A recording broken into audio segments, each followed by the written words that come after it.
एक समय की बात है कि गोदावरी तट पर एक ग्राम में एक ब्राह्मण रहता था। तो वो अपना ऋण लेने के लिए, कोई धनी मानी मथुरापुरी में रहते थे, तो यहां आए।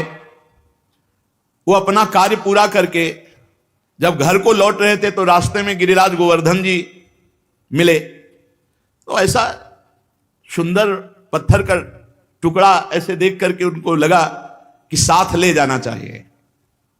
एक बात ध्यान रखें, गिरिराज जी को साप मिल गया है इस बात के लिए कि ब्रज से बाहर नहीं जाना चाहते थे। और अगर किसी ने गिरिराज जी को ब्रज से बाहर ले जाने की चेष्टा की तो उस साप का अधिकारी होगा, अपने आप उसका पतन शुरू हो जाएगा। ये मत सोचो कि गिरिराज जी की शिला की महिमा सुनी तो ले जाकर ब्रजमंडल के बाहर विराजमान कर लें, ये सिद्धांत नहीं है। कुछ लोग कहते हैं कि अगर आप शिला उठाओ तो उसी के बराबर सोना गिरिराज जी को, सोना सुमेरु पर्वत परिक्रमा करके प्रणाम करके गिरिराज पदवी दे गया, उनको सोना चाहिए, उनको ब्रज चाहिए। ब्रज से बाहर ले जाने का कोई सिद्धांत नहीं कि आप सोना चांदी चाहे जितना बराबर रख दो। ऐसा शर्त कर देते तो पुलस्त ऋषि तपस्या से सोने का बना देते गिरिराज जी को।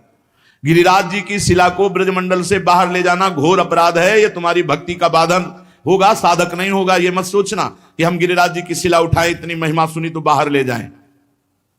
अपना कार्य पूरा करके वो घर लौटने लगा। तब गोवर्धन जी के तट पर वो गोल पत्थर बड़ा सुंदर लगा, गिरिराज जी की शिला तो उठा ली। अभी वो ब्रजमंडल में ही था कि एक घोर राक्षस उस पर टूट पड़ा, उस ब्राह्मण पर। उसका मुंह ऐसे नाटा छाती में घुसा हुआ, 3 पैर 6 भुजाएं, बड़ा विकराल ओंठ, ऐसे दांत, मोटी नाक, बदबू आ रही थी। बड़े बड़े दांत बगाड़ कर ब्राह्मण को खाने के लिए। राक्षस बहुत भूखा था, वो दहाड़ता हुआ ब्राह्मण के ऊपर। अब जैसे कोई आक्रमण करे तो अपने पास कुछ होता तो ऐसे करने का। ब्राह्मण के हाथ में गिरिराज शिला थी, सीधे उस राक्षस के ऊपर गिरिराज शिला का प्रहार किया। जो ही गिरिराज शिला स्पर्श हुई, उसका राक्षस शरीर छूटा और श्याम सुंदर रूप अर्थात भगवान के सारूप्य मोक्ष को प्राप्त हुआ। जैसा भगवान श्याम सुंदर का रूप वैसा रूप, विशाल नेत्र, प्रफुल्ल कमल दल के समान बनमाला धारण किए हुए, पीतांबर मुकुट, कानों में कुंडल, एक हाथ में बेंत, ऐसा लग रहा था साक्षात श्याम सुंदर प्रकट हो गए। जब वो दिव्य रूपधारी हो गया और ब्राह्मण देवता के आगे घुटने टेक दिए और कहा, हे ब्राह्मण श्रेष्ठ, तुमने मुझे आज निष्पाप कर दिया। आज तक मैं निष्पाप नहीं हो पाया महामते। मेरी राक्षस योनि न जाने कितने समय से थी और मैं कब तक भोगता, लेकिन ये तुमने गिरिराज जी की शिला से जो प्रहार किया, मेरे सारे पाप नष्ट हो गए। तुम्हारे सिवा दूसरा कोई ऐसा नहीं जो मेरा उद्धार कर सकता। ब्राह्मण बोला, पहले तो भयंकर रूप में, अब इतने सुंदर रूप में मैं आश्चर्य में पड़ गया हूं। मेरे में तो कोई सामर्थ्य नहीं है, मेरे द्वारा तुम्हारा उद्धार कैसे हो सकता? मैंने तो कोई संकल्प भी नहीं किया। और एक पाषाण का क्या ऐसा फल हो सकता है कि उसके स्पर्श से तुम भगवान का स्वरूप हो गए? उसने कहा, ब्राह्मण, ये साधारण पाषाण नहीं है, ये गिरिराज गोवर्धन की शिला है जो साक्षात भगवान हरि का रूप है। अरे इसके दर्शन मात्र से कृतार्थ हो जाए जीव। जो गंधमादन की यात्रा करके बड़ी तपस्या पूर्वक फल की प्राप्ति नहीं की जा सकती, वो गिरिराज जी के दर्शन मात्र से और परिक्रमा से कोटि गुना पुण्य प्राप्त किया जा सकता है। गंधमादन पर्वत पर तपस्या करके जो फल प्राप्त नहीं किया जा सकता, उससे करोड़ गुना फल गिरिराज जी की परिक्रमा, गिरिराज जी के दर्शन से। गिरिराज गोवर्धन साक्षात श्री हरि का रूप है, दर्शन मात्र से निष्पाप कर देते हैं। गंधमादन की यात्रा करने से मनुष्य को जो गंधमादन पर जाकर तप करने का फल मिलता है, उससे कोटि गुना पुण्य गिरिराज जी के दर्शन और परिक्रमा से मिल जाते हैं।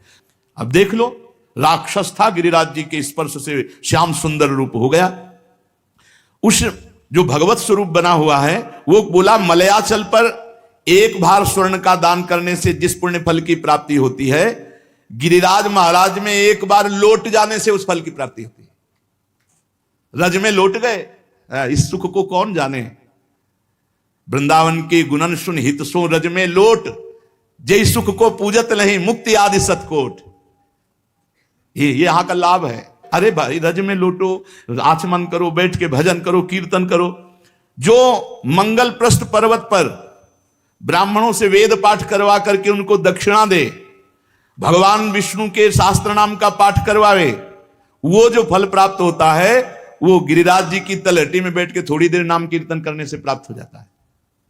थोड़ी देर भगवान नाम कीर्तन गिरिराज जी की तलहटी में। अरे लाभ लो भाई, ब्रजमंडल में आए हो जरूर जाना गिरिराज जी। बस नशा वसा गंदी बातें मत करो, उपवास करके दर्शन करो। एक दिन उपवास करके देखो, सारे पाप नष्ट हो जाएंगे। मानसी गंगा में स्नान करो, राधा कुंडाचमन, कृष्ण कुंडाचमन, रज में लोटो परिक्रमा। कितना मंगलमय देश है ब्रज 84 कोस। गिरिराज जी के समान पुण्य प्रदान करने वाला कोई भूमंडल पे दूसरा तीर्थ नहीं है। ऋषभ पर्वत, कूटक पर्वत, कोलक पर्वत, सोने से मड़ी हुई सींग वाली 1 करोड़ गऊओं का दान करने से जो फल मिलता है, गिरिराज गोवर्धन की संपूर्ण तीर्थ स्थली के दर्शन मात्र से प्राप्त हो जाएगा। जैसे बताए गए जो तीर्थ स्थलियां, इनमें भ्रमण किए, ब्रजवासियों से पूछ ले, वो बता देंगे कि अमुक जगह। एक परिक्रमा जो रोड वाली है, उसमें तो आप ज्यादा दर्शन आदि का लाभ नहीं ले सकते, लेकिन अंदर वाली जब परिक्रमा करेंगे और एक ब्रजवासी कोई गाइड करने वाला हो, तो वो सब ये छुपे हुए जो तीर्थ स्थल हैं सबके दर्शन करा देंगे। गोवर्धन पर्वत की यात्रा करने से 1 करोड़ सोने से सींग बढ़ाकर गौवें दान करने का जो फल ऋषभ पर्वत, कूटक पर्वत, कोलक पर्वत पर है, वो गिरिराज जी की यात्रा मात्र से पूर्ण हो जाता है। ऋषिमुख, शहगिरी, देवगिरी की संपूर्ण यात्रा और पृथ्वी की पूरी परिक्रमा करने का जो फल है, उससे करोड़ गुना फल गिरिराज जी की लूट लूट करके प्रदक्षिणा करने से प्राप्त हो जाता है, अर्थात दंडवती परिक्रमा से। भविष्य काल में उसका मंगल नहीं हो सकता जो एक बार गिरिराज जी से प्रीति कर ले। जय गिरिराज महाराज। श्री शैल पर 10,000 वर्ष तक जो तप और यज्ञानुष्ठानों का फल मिलता है, गोवर्धन के पुच्छ कुंड में, जहां अप्सरा कुंड है, उछरी की लोठा के पास स्नान करने से वो फल प्राप्त हो जाता है।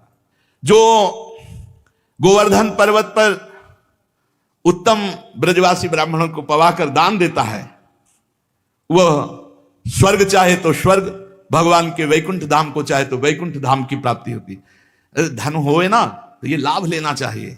भगवान के तीर्थों धामों में जाकर के भूखों को भोजन देना चाहिए, पूज्य जनों को कुछ दक्षिणा भोजन ऐसे करना चाहिए। भगवान दिए हो तो करना चाहिए। यहां एक का लाखों भगवान देते हैं, मिलेगा। थोड़ा धैर्य रखो। समय, खेती भी बोई जाती तो अपने समय से फलीभूत होती है। चित्रकूट पर्वत पे रामनवमी के दिन पयस्वनी मंदाकिनी में, वैशाख की तृतीया को पारियात्र पर्वत पर, पूर्णिमा को कुकुराचल पर और द्वादशी को नीलाचल जगन्नाथपुरी में, सप्तमी को इंद्रकील पर्वत पर जो दर्शन करने से पुण्य होता है, परम लाभ होता है, गोवर्धन गिरिराज जी में किसी एक कुंड में स्नान करने से उसका फल प्राप्त हो जाता है।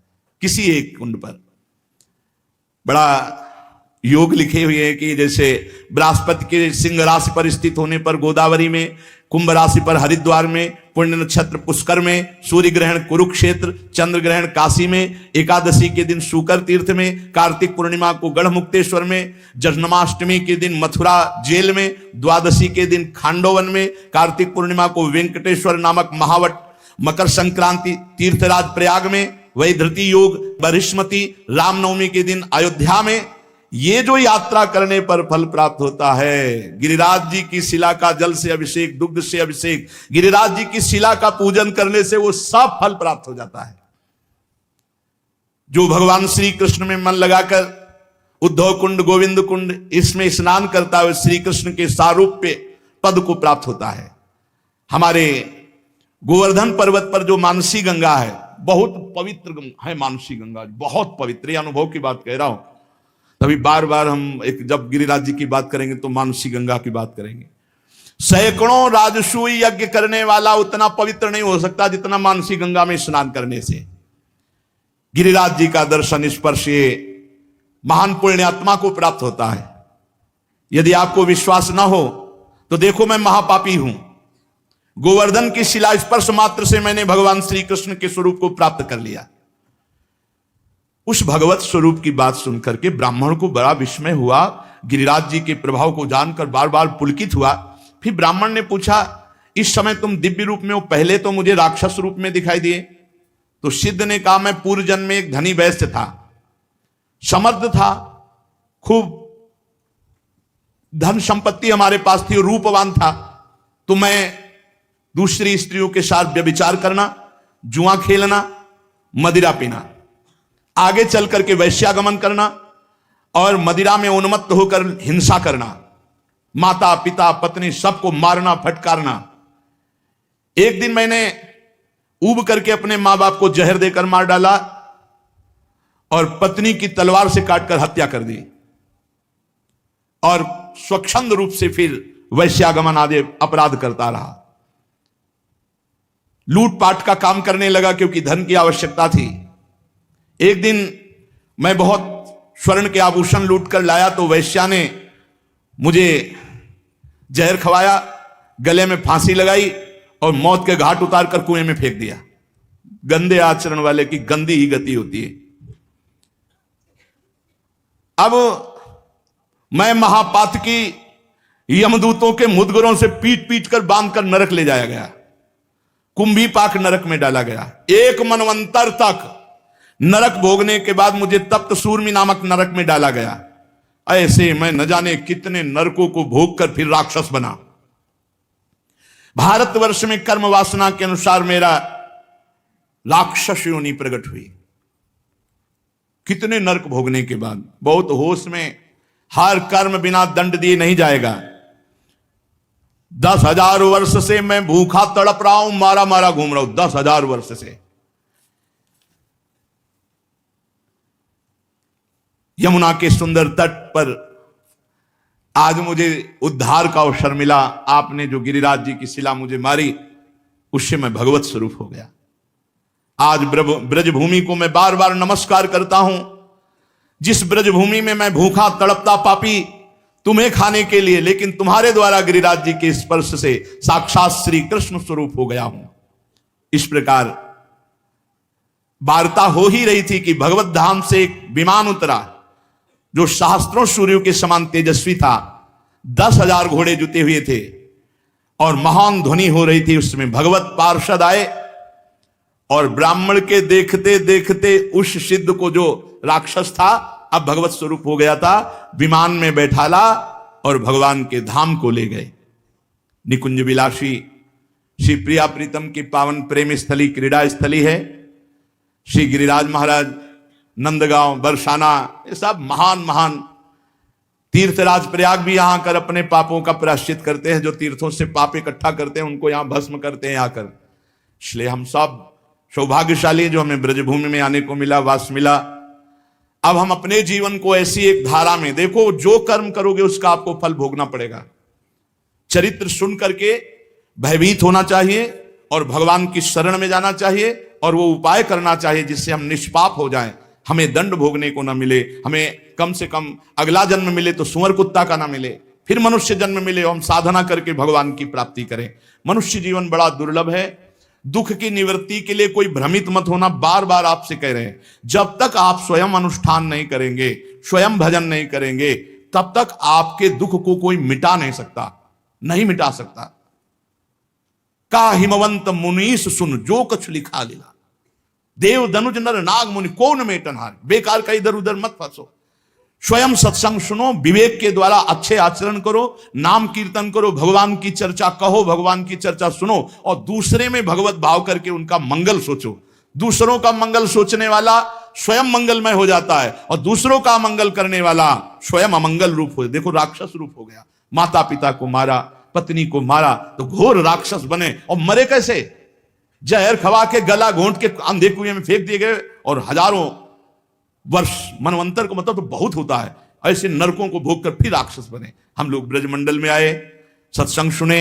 अब हमारा जीवन नीचे नहीं गिरना चाहिए, हमारी उन्नति होनी चाहिए और वो होगी नाम जप से। रज का सेवन करो, चरणामृत पियो। बहुत बड़ी सामर्थ्य रोज चरणामृत पीने में है।